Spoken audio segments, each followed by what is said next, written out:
Nakakatuwa. Ito yung una naming taon dito sa Hungary. Nasave ko nung last year pa. Malamig. Bago pa lang sisikat ang araw dito. So, yun. Ito yung after ng snow, nagkaroon ng makapal na snow. Kaya yan kaming mag-gala ng mga kaibigan.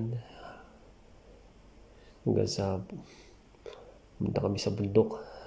Kasi makapal ang yelo. Ayun. Umiga pa sila sa yelo.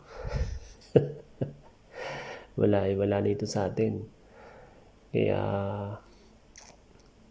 kahit malamig, labas kami, gala. Ma-experience lang namin yung snow kasi wala nga sa atin. Nasa atin, lalamig lang. January to February, March. Kaya nung mula ng snow, nung makapal na snow, yun, naglabas kami. Gala kami ng mga kasama namin dito sa accommodation. Hanggang dito sa may likod ng bahay, sa may lake.